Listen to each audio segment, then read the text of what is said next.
Shalom adik-adik, semangat pagi. Aku mau kenal Tuhan, aku mau cinta Tuhan melalui firman-Nya. Wah, senang sekali Losi Ika kembali lagi menemani adik-adik semuanya di dalam renungan harian Sekolah Minggu GKTB. Nah, di pagi hari ini kita akan merenungkan kebenaran firman Tuhan, tapi sebelumnya mari kita berdoa. Tuhan Yesus, terima kasih di pagi hari yang indah ini. Tuhan memberikan kami semuanya kesempatan lagi untuk melakukan semua kegiatan kami di sepanjang hari ini. Dan kami juga bersyukur karena Tuhan memberikan kami kesempatan juga untuk merenungkan kebenaran firman-Mu.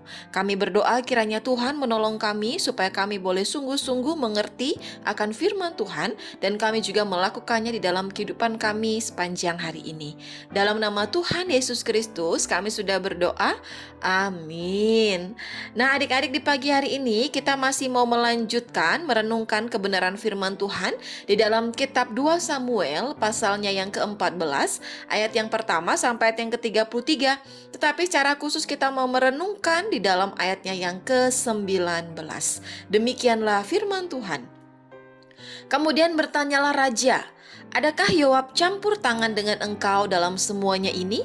Perempuan itu menjawab, "Demi hidupmu, tuanku raja, tidaklah mungkin untuk menyimpang ke kanan atau ke kiri dari segala yang tuanku raja katakan. Sesungguhnya hambamu Yoab yang memerintahkan daku, dialah yang menaruh ke dalam mulut hambamu segala perkataan ini." Nah, adik-adik, setelah Absalom ini berhasil membunuh Amnon, kemudian ia melarikan diri dan mengungsi ke istana raja negeri Gesur selama 3 tahun lamanya. Dan selama 3 tahun juga hati Raja Daud bersedih atas kematian Amnon. Nah, pada suatu ketika Raja Daud tidak bersedih lagi atas kematian Amnon, ia sangat merindukan Absalom. Nah, ketika itu juga Yoab yang adalah teman Absalom, ia mengetahui apa yang dirasakan oleh Raja Daud, bagaimana Raja Daud sangat-sangat merindukan Absalom. Oleh karena itu, Yoab menyusun rencana agar Absalom ini dapat dipanggil pulang dan diampuni kejahatannya. Nah, rencana yang dilakukan oleh Yoab adalah ia menyuruh seorang perempuan yang bijaksana untuk bertemu dengan Raja Daud. Yoab menyuruh perempuan itu untuk meminta belas kasihan kepada Raja Daud dengan cara menyampaikan perkara anak-anaknya kepada Raja Daud, yang pada dasarnya sama dengan perkara Absalom. Oleh karena itu, Raja Daud ketika ia sudah mendengar apa yang telah disampaikan oleh sang perempuan itu, Raja Daud berjanji untuk melindungi anaknya sekalipun ia telah membunuh saudaranya. Nah, adik-adik, perlu untuk kita ketahui bersama-sama bahwa apa yang disampaikan oleh perempuan itu adalah suatu kebohongan. Itu adalah cerita yang tidak benar. Itu adalah sebuah cerita yang direkayasa supaya Raja Daud ini dapat mengampuni Absalom. Yoab memakai sang perempuan ini supaya Raja Daud memanggil pulang Absalom dan mengampuni Absalom. Nah, adik-adik, melalui kisah ini kita dapat melihat bersama-sama ya, bagaimana sang perempuan ini ia menyadari bahwa apa yang ia sampaikan adalah hal yang tidak benar. Oleh karena itu, ketika Raja Daud ini bertanya kepadanya, maka ia berani mengakui akan kesalahannya. Ia berani mengakui perkataan yang tidak benar yang keluar dari mulutnya. Sekalipun ia nantinya pasti akan mendapatkan konsekuensi karena ia berani berbohong kepada sang raja. Nah, adik-adik, sang perempuan berani jujur di hadapan raja.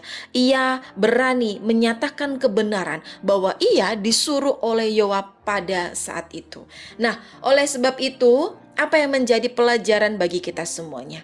Adik-adik yang terkasih, di dalam kehidupan kita sebagai anak-anak yang mengasihi Tuhan, kita juga harus berani untuk berkata-kata yang sebenarnya. Kita harus berani berkata jujur.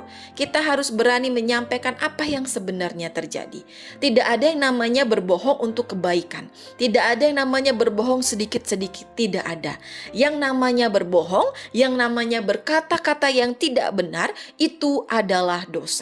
Dan ketika kita kedapatan melakukan hal yang demikian, kita kedapatan berbohong kepada orang tua kita, mari kita belajar untuk berani mengakui setiap kesalahan kita, berani mengakui setiap apa yang telah kita lakukan, kebohongan-kebohongan yang telah kita lakukan. Ingat, tidak ada kebohongan, untuk kebaikan. Kiranya kita semuanya dapat melakukan kebenaran firman Tuhan di pagi hari ini ya. Amin, mari kita berdoa. Tuhan Yesus, terima kasih untuk kebenaran firman-Mu di pagi hari ini yang telah mengingatkan kami untuk menjadi anak-anak yang berani berkata jujur, berani berkata apa yang menjadi kebenaran. Kiranya Tuhan menolong setiap kami juga supaya dalam kehidupan kami hari lepas hari, kami boleh memperkatakan tentang kebenaran. Kami boleh berkata-kata yang jujur kepada orang-orang yang berada di sekeliling kami. Dan kami juga berdoa menyerahkan untuk setiap aktivitas kami, sekolah kami di sepanjang hari ini. Kiranya Tuhan tolong kami, Tuhan pimpin kami supaya kami boleh melakukan aktivitas kami dengan baik. Dalam nama Tuhan Yesus Kristus kami sudah berdoa. Amin. Nah, adik-adik, demikian dulu kebenaran firman Tuhan yang dapat kita renungkan bersama-sama ya. Sampai ketemu dalam renungan-renungan selanjutnya. Bye-bye adik-adik.